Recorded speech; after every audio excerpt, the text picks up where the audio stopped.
Hi guys, welcome back to my channel. For today's vlog, I'm going to show you the Rizal Park or Luneta Park here in Manila. As usual guys, nag-train ako via LRT1 and LRT2 at napakabilis ang biyahe at komportable pa. Kung mamasyal kayo ng Luneta guys at mag-train, the nearest station is United Nations at kunting lakad na lang.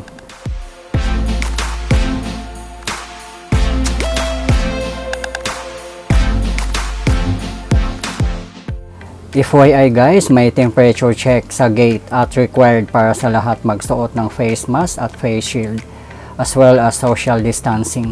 At may mga guards din umiikot sa loob ng park for our own safety and protection. Good thing guys, open na ang park partly. Please samahan nyo ako guys para makita nyo kung anong mga area ang open at kung gaano nakaganda ang historic park. At masasabi ko guys na pang world class siya. At very safe pa, and surely mag-i-enjoy po kayo.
For your information guys, Rizal Park, also known as Luneta Park, is a historic urban park located in Ermita, Manila, Philippines.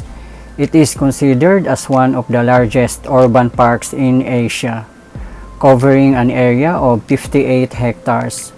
The site on where the park is situated was originally known as Bagumbayan during the Spanish colonial period.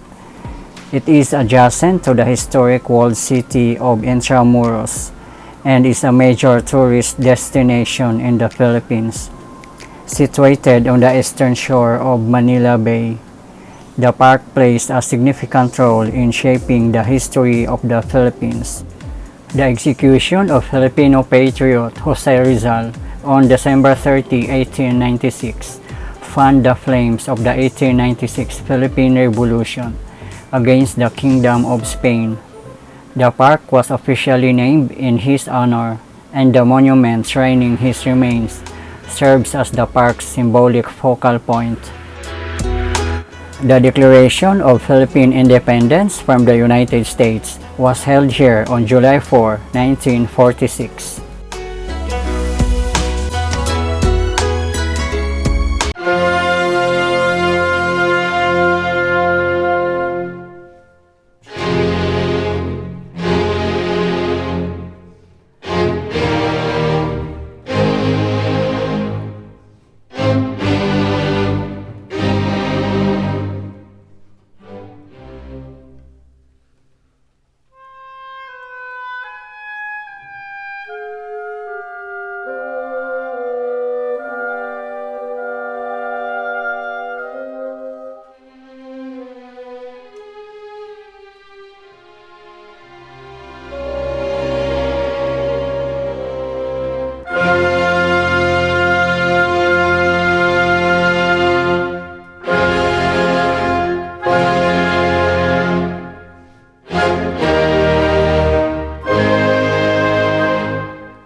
Okay guys, thank you so much for watching.